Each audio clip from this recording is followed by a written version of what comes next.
So I have a little game. Let's play a game. So for word association, this comes, I think that this would be really fun to do just because a lot of times when we're talking about mental health, especially for those who are just kind of jumping into the conversation or finding comfort within the conversation, we use a lot of words. Our vocabulary gets very, what I call juicy. Right. So that being said, with our word association game, I have 6 words here. I will give you a word and you just let me know the first thing that comes to your mind.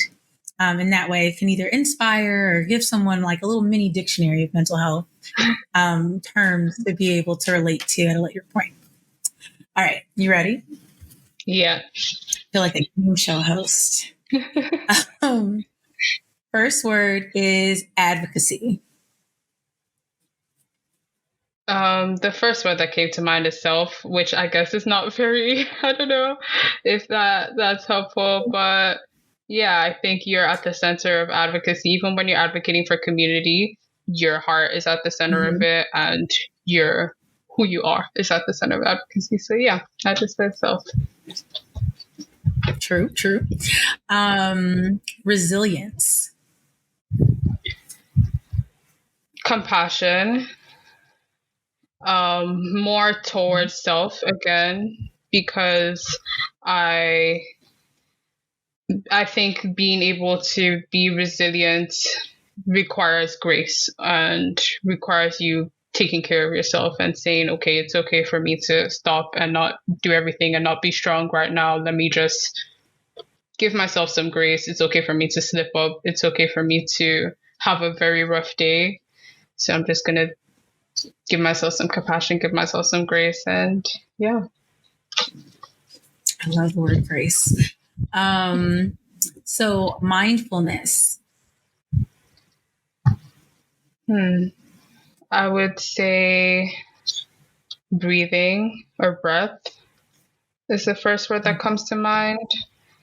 I'm the kind of person, I tend to forget to breathe sometimes when I'm in a rush or I'm panicking or I'm anxious. So I think the only time I really connect to myself, which I guess is what mindfulness is, and it's very, I guess, cheesy, but it's just remembering to breathe.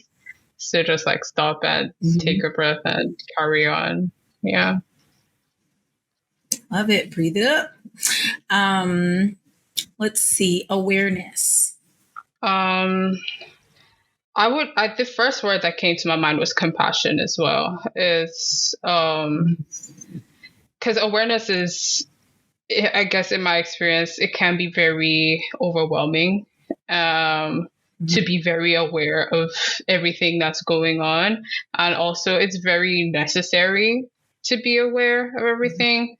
So finding that balance is also, requires a lot of compassion. It requires a lot of, taking care of yourself, because being very aware is very, very taxing. There's a lot going on. So not even like just with ourselves and with your mind and with everything that goes on. Like for me personally, I'm a very anxious person.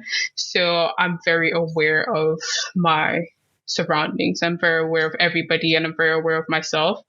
And it becomes very loud and overwhelming. So being able to have some compassion in that process is helpful. Time. And last but not least, happiness.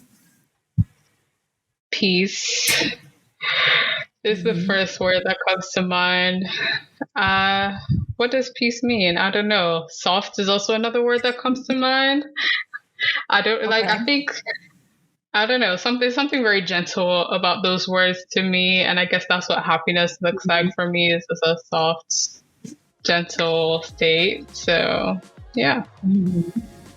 True. I agree. It's having that, I think, especially as Black women, it's like we want to be, let's have a moment to just be soft, to be happy. Let's have some peace.